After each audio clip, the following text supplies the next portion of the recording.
کچھ دن پہلے ایک واقعہ سامنے آیا، ایک آدمی کی شادی ہوئی، دلہن نے پہلی رات کو بولا کہ آپ مجھے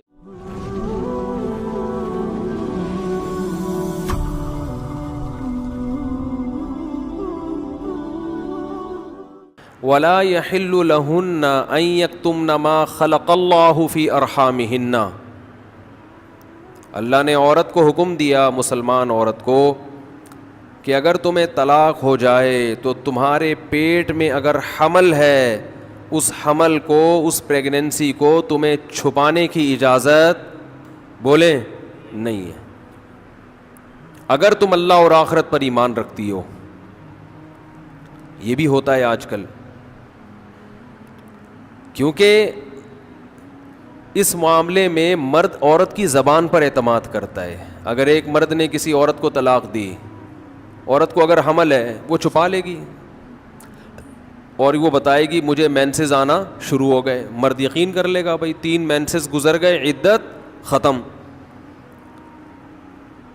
کسی اور مرد سے نکاح کرے گی، اس کو بتائے گی بھائی میری عدت پوری ہو گئی ہے۔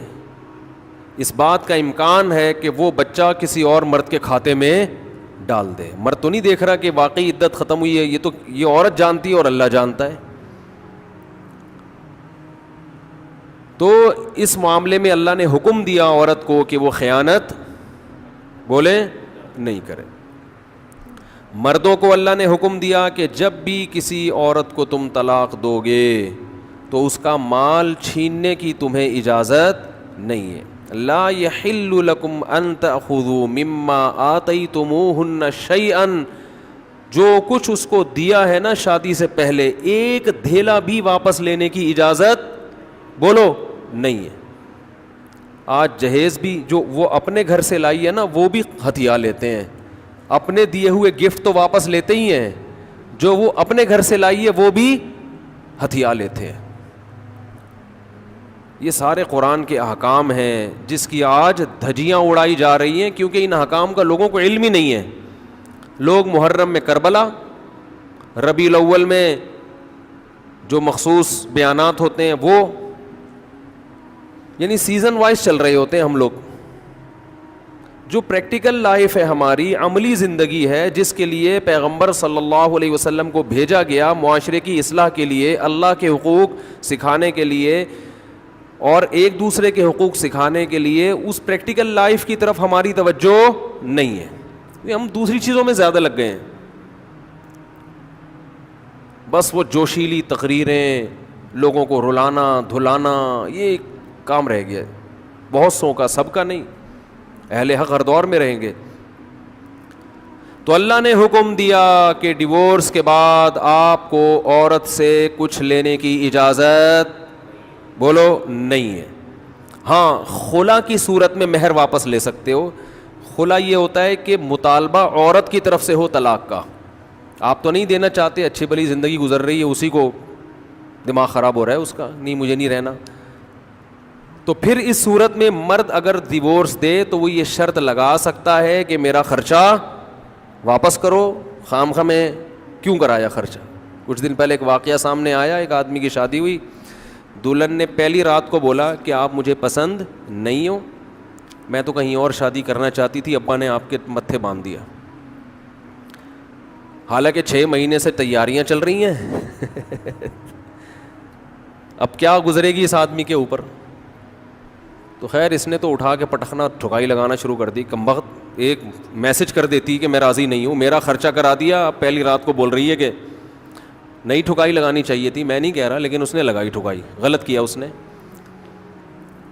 تو ایسے موقع پہ بھائی ٹھیک ہے اپنا راستہ لو، میرا خرچہ واپس۔ اب کون رکھے گا ایسی صورت میں؟ چاہتی کہیں اور تھی بھائی تو چاہتی تھی بھی اگر کہیں اور، تو اب بتانے کی کیا ضرورت ہے؟ ہر بات بتائی تھوڑی جاتی ہے، بولو بھائی دل میں بولو چاہتی تو تھی لیکن چلو ہو گئی، اب اسی کو چاہنا شروع کر دیں گے آہستہ آہستہ۔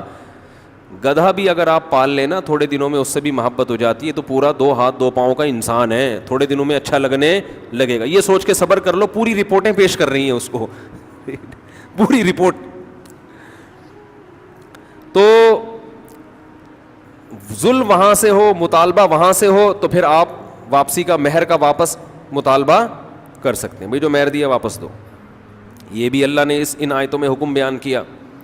ایک حکم اللہ نے یہ بھی بیان کیا کہ اگر رخصتی سے پہلے طلاق ہو جائے تو پورا مہر نہیں دینا پڑتا بلکہ آدھا مہر دینا پڑتا ہے.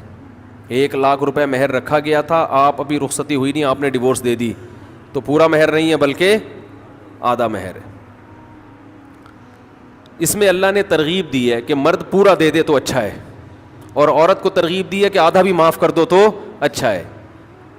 ترغیب دونوں کو دی جا رہی ہے, چھوڑو بھائی, لیکن حکم بیان کیا جا رہا ہے کہ مرد کو آدھا دینا پڑے گا اگر وہ مطالبہ کرے. اور اللہ نے اہم حکم یہ بھی بیان کیا کہ جب عورت کو طلاق دو تو جہاں وہ طلاق کے بعد نکاح کرنا چاہتی ہے اس کے نکاح میں رکاوٹ مت بنو, کباب میں ہڈی بننے کی کوشش مت کرو. یہ بھی زمانے جاہلیت میں ہوتا تھا اور آج بھی ہوتا ہے. فلا تعضلوهن ان ينكحن ازواجهن, اگر تم نے چھوڑ دیا ہے اس کو, عرب اس کو غیرت کا مسئلہ بنا لیا کرتے تھے کہ ہم نے چھوڑا ہے تو اب ہم کہیں اور اس کی شادی نہیں کرنے دیں گے. ہمارا معاذ اللہ یوں کہتے تھے تھوکا ہوا مال, جیسے آج بھی لوگ کہتے ہیں ہم نہیں کہیں اس کو نکاح کرنے دیں گے. اس سے بھی قرآن نے کیا کیا, منع کیا. اور اس سے بھی منع کیا کہ اپنی مرضی سے زبردستی اس کا نکاح بھی مت کراؤ طلاق یافتہ کا. ینکحن ازواجہن, اپنے سلیکٹڈ شوہر سے نکاح کرنا چاہتی ہے تو تم کباب میں ہڈی بولو نہیں بنو, یعنی اس کو یہ رائٹ ہے کہ وہ جہاں چاہے نکاح کرے. یہ بھی خرابی ہے آج کل بعض علاقوں میں, یہ خرابی ہے کہ بیوہ کو یا طلاق یافتہ کو نکاح تو کرنے دیتے ہیں, لیکن بعض علاقوں میں دستور ہے نکاح ہمارے ہی خاندان میں ہوگا, آپ ہمارے خاندان سے باہر نہیں جا سکتی. اس کو بھی قرآن نے کیا کیا, بولو ختم. نکاح بھی سے بھی نہیں روک سکتے, اور نکاح بھی وہاں ہوگا جہاں آپ نہیں بلکہ یہ چاہے گی. اس میں اللہ نے عمر کی کوئی قید نہیں لگائی. 40 سال کی بیوہ یا طلاق یافتہ ہو, 50 سال کی ہو, 55 سال کی ہو, یہ تمہارا ہیڈ ایک نہیں ہے. تمہیں زیادہ ٹینشن لینے کی ضرورت نہیں ہے. لوگ بڑی ٹینشن لے رہے ہوتے ہیں کہ تمہیں ضرورت کیا ہے, اب 4 بچے ہیں تمہارے, 5 بچے ہیں, اس عمر میں تمہیں شادی کرتے ہوئے شرم نہیں آتی. چھوڑو بھائی, کیا ضرورت ہے. تو اللہ فرماتے ہیں کہ تمہیں ٹینشن لینے کی ضرورت بولو یہ اس کا ہیڈ ایک ہے, یہ تمہارا ہیڈ ایک نہیں ہے.